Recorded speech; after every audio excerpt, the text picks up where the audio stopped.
이렇게 읽겠습니다. 또 그의 왕된 일과 그의 권세와 그와 이스라엘과 온 세상 모든 나라의 지난날의 역사가 다 기록되어 있느니라. 아멘. 역대상 29장 26절부터 30절까지 본문입니다. 다윗 왕의 행적이 처음부터 끝까지 기록되었다. 다윗 왕의 행적이 처음부터 끝까지 기록되었다 라는 말씀의 제목입니다. 역대상 84번째 시간이자 역대상 마지막 시간으로 오늘 본문 만나는데요. 역대상 2023년 2월 3일 금요일 날 새벽 예배 때부터 차례대로 살펴보기 시작했습니다. 오늘 6월 9일이니까 대략 한 4개월 정도 시간이 걸렸는데요. 겨울에 시작하여서 봄을 지나 이제 여름에 무토까지 다가오면서 여러 가지 날씨에도 불구하고 지금까지 말씀과 동행하며 오신 성도님들께 하나님의 은혜와 영광이 함께 하시기를 간절히 소망합니다.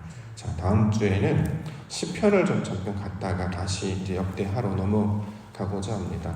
시편도 1권부터 5권까지 다 우리가 본문을 통해서 살펴보았는데 아직 살펴보지 못한 140편 이후의 말씀들, 성전을 건축한 이후에 성전에 올라가면서 다윗이 고백하고 있는 신앙의 고백, 찬양의 고백들이 좀 남아져 있는데 이것이 성전 건축과 관련이 있기 때문에 이 본문들을 좀 잠시 살펴봤다가 역대하로 넘어갈 예정입니다. 자, 이제 140편부터 150편까지를 살펴보면 시편도 이제 1편부터 150편까지 다 살펴보게 되는 것인데요. 그 말씀으로 우리가 성전을 쌓는 것인데 말씀으로 제단을 쌓는 일에 함께 동참하시는 은혜가 있기를 원합니다. 자, 오늘 본문 역대상 마지막 본문 살펴볼 텐데 오늘 본문 마지막에서는 다윗 왕의 행적이 다 기록되었다 이렇게 증거하고 있습니다. 29절과 30절입니다. 다윗 왕의 행적은 처음부터 끝까지 선견자 사무엘의 글과 선지자 나단의 글과 선견자 가세 글에 다 기록되고 또 그의 왕된 일과 그의 권세와 그와 이스라엘과 온 세상 모든 나라의 지난날의 역사가 다 기록되어 있느니라. 자, 다윗 왕의 행적이 처음부터 끝까지 기록되었다 이렇게 증거하고 있습니다. 우리로 따지면 왕조실록 같은 개념으로 설명하죠. 왕조실록, 왕의 일기라든가 역사적 사건이라든가 각종 공문서, 개인적인 사료들을 정리해 놓은 책이 이제 실록이 될 텐데요. 다윗 왕의 일도 여기 실록처럼 기록해 나왔다. 자, 이렇게 지금 증거하고 있습니다. 자, 왕이 된다고 해서 모든 일을 다 기록하는 것은 아니었죠. 사사기를 보면 길게 역사가 기록되어 있는 사사가 있는 반면에 한 줄만 기록되어 있는 사사도 있었습니다. 마찬가지로 우리가 이제 열왕기를 이제 수요일 날 보고 있는데 왕들의 이야기를 이제 쭉 살펴보면 솔로몬 왕 시대를 지나가게 되면 이제 왕이 북왕국과 남유다 남왕국으로 나뉘어지게 되는데 왕이 따라서 그 일이 길게 기록이 된 사람, 짧게 기록이 된 사람은 이제 구별이 되게 됩니다. 자, 이렇게 왕이라고 해서 처음부터 끝까지 다 기록되는 것은 아니고 그 가운데 하나님께서 원하신 뜻대로 감당한 자들에 관해서만 이렇게 기록하고 있다. 특별히 다윗 왕은 처음부터 끝까지 시작과 마지막에 모든 내용들이 기록되었다. 이렇게 이야기하고 있습니다. 그러면 이렇게 처음부터 끝까지 기록되었다. 더군다나 3명의 선지자의 이야기를 통해서 기록되었다라고 하는 것은 이 다윗 왕이 하나님의 뜻, 하나님께서 원하시는 그 본분대로 왕의 역할을 충실하게 감당했던 자였음을 증거하는 내용으로 우리가 그것을 이해할 수 있습니다. 자, 다윗 왕이 이렇게 많은 일들이 그것도 시작부터 끝까지 다 기록이 되었는가? 그것이 기록할 만한 것이 되었고 그 기록할 만한 것은 하나님이 기뻐하신 뜻대로 그가 살았기 때문에 그 말씀의 내용들을 기록해 놓은 것이다. 우리가 이렇게 이해할 수 있을 것입니다. 자, 그러면 다윗의 본분이 무엇이었을까? 다윗을 하나님께서 그 기록들을 다 처음부터 끝까지 기록해 놓은 이유가 무엇이었을까? 전쟁이었을까? 블레셋과의 전쟁에서 승리하는 것이었을까? 근데 우리가 이제 역대상을 쭉 읽어보니까 다윗 왕의 주요 목적 중에 하나가 바로 이 성전 건축을 준비하는 역할을 감당하고 있죠. 처음에는 전쟁인 줄 알았고 나라를 다스리는 일인 줄 알았는데 다윗 왕의 인생의 내용들을 쭉 살펴보면 그가 했던 인생의 주요한 목적은 성전을 세우기 위하여서 준비하게 하신 일, 이것이 다윗 왕의 궁극적인 목적이 되고 있습니다. 자, 그러면 왕이 된 다음에 감당해야 될 일이 어떤 것인가? 성전 건축이 목적이 되어야 된다. 우리가 이렇게 이해할 수 있는 것이죠. 다윗이 성전 건축을 위해서 재료들을 준비하고 사람들을 세우고 마음과 뜻을 다해서 그것들을 만들어냈던 것처럼 이제 뭐 솔로몬의 왕의 이야기도 나오고 있습니다만 솔로몬의 왕도 성전을 통해서 많은 일들을 감당해냈던 것처럼 왕으로 세워진 자의 궁극적인 목적은 성전을 세우는 일과 이 일들을 감당한 일임을 우리 가운데 가르쳐주고 있는 것입니다. 자, 왕이 해야 하는 일, 성전 건축의 내용이 된다는 거죠. 그럼 성전 건축이라고 하는 것은 건물을 세우는 그 자체를 통해서 우리에게 말씀하시는 것, 마치 노아가 방주를 짓는 것처럼 하나님의 말씀으로 하나님의 사람이 되어가는 과정을 우리 가운데 보여주고 있는 것 아니겠습니까? 자, 이처럼 세상의 어떤 욕심이라든가 세상의 교훈이라든가 세상의 어떤 가치들을 붙잡고 나아가는 것이 아니라 하나님께서 기뻐하시는 하나님이 그것을 처소로 만들어지는 것에 마음을 두고 뜻을 두고 모든 일과 사역을 감당해 나아가는 것, 이것이 왕의 본분이고 하나님이 기뻐하시는 일이고 저와 여러분들이 감당해야 될 사역의 목적이 될 것입니다. 하나님이 거하신 사람이 되는 거죠. 성전이 된다는 것은 다시 말해 하나님의 사람이 된다라는 것이에요. 우리가 신앙생활을 감당하는데 신앙생활하는 궁극적인 목적이 뭡니까? 하나님 사람 되는 거잖아요. 그렇죠? 육신의 사람, 세상 사람이었는데 우리를 이방인 같은 자였는데 우리를 부르셔서 이스라엘이 되게 하셨어요. 백성으로 삼아주셨어요. 이것만으로도 감사하죠. 그래서 이것만으로도 우리가 영광 돌리고 찬양하기에 충분합니다. 그런데 구별된 자로 더욱이 왕으로 세워주셨죠. 왕이 되게 하시는 것, 그걸 통해 성전 건축을 준비하고 또 솔로몬을 통해서 성전을 세운 것처럼 그렇게 하나님의 거하실 처소를 만들어가게 하시는 일. 자, 이것이 본분임을 기억하여서 우리가 그대로 다윗이 되고 솔로몬이 돼서 왕이 되어서 하나님이 거하실 처소로 만들어지는, 그래서 에베소서 말씀에 보면 하나님께서 아름다운 것으로 함께 지어져 간다 이렇게 이야기하는데, 이렇게 하나님과 동의하시며 말씀으로 하나님의 사람으로 지어져 가시는 우리 믿음의 성도와 교회가 되기를 주의 이름으로 축원합니다. 자, 본문의 내용들을 살펴보겠습니다. 이스라엘의 왕 되었다. 26절. 이새의 아들 다윗이 온 이스라엘의 왕이 되었다. 자, 이새의 아들, 8번째로 태어난 아들이었죠. 원래 장자의 순서대로 간다 그러면 첫째부터 나아가야 될 것인데 막내 아들이었던 다윗이 왕이 되었다 이렇게 이야기합니다. 자, 우리가 이제 단순한 한 줄인데 여기는 이제 많은 내용들이 있죠. 함축되어 있죠. 다윗이라고 한 사람의 이름의 뜻은 구별된 자의 이름을 가지고 있었습니다. 이걸 이제 사전에서는 사랑받는 자로 이제 묘사를 하고 있죠. 사랑받는다라고 하는 것이 어떤 것인가? 그럼 다른 사람들은 사랑을 안 하는 것인가? 이게 아니죠. 하나님의 모든 사람들을 다 사랑하시지 않습니까? 저도 사랑하시고 여러분들도 사랑하시고 모든 이들 다 사랑하십니다. 그런데 구별되게 하셨어요. 그 구별됨이 뭐냐면 왕이 되게 하신다는 거죠. 왕이라고 하는 것은 대통령이라는 개념이 아니라 말씀을 가진 사람을 가리키는 말입니다. 하나님께서 말씀을 들려주시고 가르쳐주셔서 그 말씀대로 살게 하시는 일. 그래서 인생의 방향과 목적이 무엇인지 잘 모르는데 말씀을 가진 자는 그 말씀의 의도가 하나님을 향하고 있기 때문에 우리의 삶의 모든 가치와 방향도 하나님으로 그것이 수정되어서 살게 된다는 거죠. 그래서 다윗이 나중에 하나님 마음에 합한 자였다 이렇게 이제 칭찬을 받는 것처럼 하나님의 뜻과 내 뜻이 똑같아져서 그 모양이 같아진 모양으로 살게 되는 것. 자, 이것은 이제 구별됨이라고 이야기하는데 로마서 12장에 따라서 우리를 분별하는 자로 구별된 자로 부르신 것은 세상과 다른 기준과 목적을 통해 살아가게 하시는 것은 결국 하나님의 형상을 닮은 하나님께서 하나님의 아들들로 사람들로 살게 하시는 부르심의 목적이 되고 있는 것입니다. 그러므로 왕이 되었다라고 하는 것은 권세를 누리고 힘을 누리고 이런 의도로 사용하신 것이 아니라 말씀을 가진 자가 되게 하신다라는 거죠. 성도로서 받는 큰 복 중에 하나가 바로 이 말씀을 여호와의 말씀을 주야로 묵상하게 되는 것 아니겠습니까? 때마다 절마다 여호와의 말씀을 묵상하여서 때마다 절마다 아름다운 열매를 맺게 되는 것. 우리에게 주시는 상황, 우리에게 주시는 사람들, 우리에게 주신 일을 통해 이것을 통해서 말씀하시는 하나님의 뜻이 무엇인지를 날마다 찾고 구하고 이것을 깨닫는 자로 살아가시는 일. 이걸 하나님께서는 복 있는 자라고 말씀하시는데 이걸 구약에서는 왕이다 이렇게 설명을 하고 있는 것입니다. 그래서 나중에 신약에서 베드로전서에는 왕 같은 제사장 이렇게 이야기하고 있는 것이죠. 우리가 말씀으로 하나님께 구별된 자임을 반드시 기억하고 세상의 기준이나 세상의 가치관, 그동안 우리가 익숙해왔던 그런 교훈들, 가치관들, 그것들이 아니라 오직 하나님을 기쁘시게 하는 자로 살아가는 그 은혜를 우리 가운데 주심을 기억하며 살아가는 성도님들 되시기를 원합니다. 40년 27절 이스라엘을 다스린 기간은 40년이라 헤브론에서 7년, 예루살렘에서 13년을 다스렸더라. 자, 40년이라는 기간, 우리가 익숙한 단어, 40이라는 단어 나오죠. 모세가 미디안 광야에서 40년 방황했고 이스라엘 백성들이 광야에서 방황한 시간도 40년이었고 예수님께서 광야에서 시험을 받았던 시간도 40이었단 말이죠.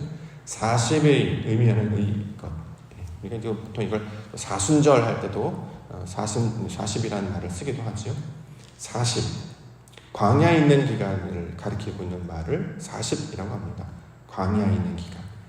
자, 광야. 우리가 이제 민수기 하면서 살펴봤는데, 광야라고 하는 것은, 이제 우리에게 적용을 하면, 인생이라고 하는 것을 상징할 때 이 40 숫자를 사용합니다. 우리의 인생이 40이라는 거예요. 예, 딱 40년 동안 산다 이런 얘기가 아니라, 인생 자체를 40이라는 말로 설명을 하고, 이걸 광야라고 설명을 하고 있습니다.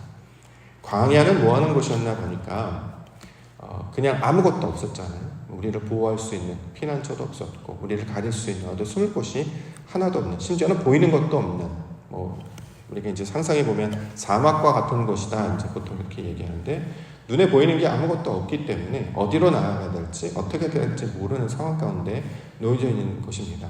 우리 인생하고 똑같죠. 우리도 어디로 가야 될지 어떻게 살아야 될지 모르죠. 근데 그때 구름 기둥 불 기둥이 등장합니다. 그렇죠? 그래서 그 기둥을 따라서 나아가는 것. 그래서 그 말씀을 순종하며 나아갈 때 결국에는 이제 가나안 땅으로 넘어가게 되는데, 실제로 이스라엘 백성들은 그 구름과 불기둥을 향해 따라가지 아니하고 중간중간에 거절하고 거부하는 경우가 생기게 되는 것이죠. 그래서 이제 방황했다, 자, 이렇게 이야기하는데, 이 40은 크게는 인생이라는 기간을 상징하는 숫자이고, 이걸 말씀으로 따지면 말씀을 듣는 시간들을 가리키고 있는 말입니다. 민수기라고 하는 말이 이제 광야에서라는 뜻인데, 이 광야에서는 그 의미를 살펴보면 말씀 안에서라는 뜻이잖아요. 그래서 말씀을 듣는 장소, 그래서 이걸 광야라고 이야기합니다. 그럼 이걸 이제 신약에 한번 비유를 해볼까요? 신약에서 말씀을 듣는 장소가 어디인가? 신약에서 말씀을 듣는 장소는 성전을 가리키고 있는 말입니다. 앞마당을 가리키고 있는 말이죠. 그래서 성경에 보면 이제 들에서 이런 표현, 들에 핀 꽃, 들에 핀 백합화 이런 표현 나오고, 들에서 어떻게 나왔다. 그래서 말하는 들은 우리가 생각하는 저기 바깥에 있는 뜰을 말하는 게 아니라 성전 앞마당을 가리키고 있는 말입니다. 자, 하나님의 말씀 안에 들어와서 그것들을 이제 깨닫고 이해하는 그 시간들을 가리키는 말로 이제 이 40년이라는 시간을 우리 가운데 가르쳐주고 있습니다. 성전을 가리키고 있는 말이기 때문에 결국 하나님의 말씀을 듣는 기간들이다라고 생각을 할 수 있겠죠. 자, 마당에서 성소로 올라와야 되고, 이건 이제 예배하는 자인데, 우리가 이제 열왕기상 말씀을 보니까 성소에 들어올 수 있는 자들은 백성들이 아니라 제사장들만이었다라고 이야기합니다. 나중에 이제 이것이 확장돼서 백성들이 예배하는 공간으로 올라오는데, 우리가 이제 성소로 나아가서 마침내 이제 지성소에 나아가야 되지 않겠습니까? 그런데 지성소는 우리 휘장으로 막혀져 있다는 거죠. 이걸 나아갈 수 없었기 때문에 대제사장만 나아갔습니다. 죄가 있는 사람은 들어갈 수 없었기 때문에 대제사장만 들어갈 수 있었습니다. 그런데 나중에 예수님께서 대제사장 오셔서 이 자신의 십자가를 죽으심으로 이 휘장을 찢어버리심으로 모든 백성들이 지성소로 들어갈 수 있도록, 다시 말해 하나님의 뜻을 아는 지경까지 나아갈 수 있도록 길을 열어주셨다는 거죠. 그러므로 예수님과 연합하며 나아갈 때 길과 진리와 생명 대신 예수님과 연합하여 나아갈 때 아버지께로 나아간다. 자, 이렇게 소개하고 있는 것입니다. 우리에게 주시는 시간들이, 인생이라고 하는 시간들이 있습니다. 이 시간들을 통해서 우리가 감당해야 되는 것은, 여기 이제 다윗은 헤브론에서 7년, 예루살렘에서 33년 다스렸다 이렇게 얘기하는데, 말씀으로 자신을 지키며 나아가는 것을 다스리다라는 표현으로 설명하고 있습니다. 7, 하나님의 말씀하신 7이라는 숫자, 33, 하나님의 형상과 똑같은 모양으로 그것들을 감당해내는 과정. 그래서 그 인생을 말씀으로 채워내는 것, 이것을 신앙의 목적으로 우리 가운데 가르쳐주고 있습니다. 자, 나이 많아 부하고 존귀를 누렸다. 28절. 그가 나이 많아 늙도록 부하고 존귀를 누리다가 죽음에 그의 아들 솔로몬이 대신하여 왕이 되었다. 자, 나이가 많아 늙었다라는 표현. 이거는 이제 우리가 생각할 때 소위 말하는 육신이 후퇴하게 되었다, 나이가 많게 되었다, 이런 의도로 주신 말이라기보다 성경에서는 나이가 많아 늙었다라는 표현을 지혜자가 되었다는 뜻으로 의도로 설명하고 있습니다. 인생은 나이가 들면 들수록 어떻게 되냐면 지혜자가 되어야 된다는 거죠. 이걸 이제 장성한 자의 분량 이렇게 설명을 하고 있습니다. 이건 이제 히브리어로는 자켄이라고 번역을 하고 우리말로는 장로라고 번역을 했죠. 그러니까 직분을 가리키는 말이 아니라 모두가 다 늙어가지 않습니까? 우리가 다 인생이 다 늙어갑니다. 근데 늙어가는 게 그냥 나이를 먹고 시간이 흘러가라는 뜻이 아니라 그 속에서 하나님을 아는 지경으로 채워져서 하나씩 성장하고 성숙해 가면 이거를 나이가 많고 늙었다라고 표현한다는 거죠. 그렇기 때문에 성경에서 나이가 많아 늙었다라고 하는 것은 요즘 세상에서 말하는 그 약간 부정적인 의미, 젊은 사람을 선호하고 나이 드는 사람을 경시하는 그런 게 아니라 나이가 들면 들수록 하나님을 아는 지혜가 많아지기 때문에 이거를 좋은 의도, 긍정적인 의도로 사용을 하고 있습니다. 잠언에서도 보면 이제 늙은 자에 대한 명예, 영광이 무엇인지 설명하고 있죠. 우리가 내가 나이를 늙는 것처럼 하나님을 아는 지경으로 점점 채워지게 될 것이다. 그 모양이 지금 다윗이 그러한 자가 되었다라는 거죠. 그렇기 때문에 우리도 시간이 지나면 지날수록 하나님을 아는 것에 자라게 하시고 그것으로 충만케 하시고 성숙하게 하여 주시옵소서. 그래서 내가 하나님의 말씀으로 충만케 되어서 그것들로 이제 채워지면 우리 심령 안에 하나님을 아는 지식에 충분히 채워지면 이것을 그 다음에 나오는 단어 부하고 존귀하다. 이 말로 이제 지금 묘사를 하는 것입니다. 부자가 된다는 뜻이잖아요. 부하고 넉넉해지고 성경에서 말하는 부자의 개념은 하나님의 말씀으로 이제 채워져야 되는데 대부분은 말씀으로 채워지지 아니하고 자신의 방식과 자신의 뜻으로만 붙잡고 있었죠. 그래서 신약에 보면 청년 관원이 부자였는데 어떻게 하여야 영생을 얻겠습니까? 라고 물어봤더니 예수님께서 율법을 잘 지키고 네가 가진 재산을 팔아 가난한 자들에게 나눠주라 라고 했더니 율법은 잘 지켰으나 자기가 가지고 있는 재물은 팔지 못하여 근심하여 돌아갔다 이렇게 얘기합니다. 여기서 말하는 재물을 팔았다라고 하는 것은 내가 가지고 있는 소유, 그러니까 물질, 돈이나 금이나 금은보화를 가리키는 말이 아니라 자기가 가지고 있는 방식을 내놓으라는 거죠. 자기의 습관, 자기가 가지고 있는 지식, 경험, 자기의 이걸 내려놓으라는 거예요. 이걸 내려놓고 예수님을 따르라라고 했는데 그것이 바로 영생이다라고 가르쳐 줬는데 그 부자 가난한 청년은 그렇게 하지 못했다라는 거죠. 그래서 예수님께서 오셔서 우리 가운데 가장 먼저 하시는 것은 우리가 가난한 자임을 알게 하시는 것 또는 부한 자였으나 낮추셔서 가난하게 만드시죠. 그래서 심령이 가난한 자가 되게 하시는 것. 왜냐하면 그래야 천국이 저희 것이기 때문이다. 성경은 그렇게 이야기하고 있습니다. 그러므로 이렇게 나이가 많아 하나님께서 주신 지혜로 충만하게 되면 부요하게 됩니다. 그래서 사도 바울이 비난하게도 홍부에 처할 줄도 알고 비천에 처할 줄도 아는 모든 일체의 비결을 배웠다라고 하는 그 상태가 되는 것, 이게 이제 부하고 존귀하다의 내용이 되고 있는 것이죠.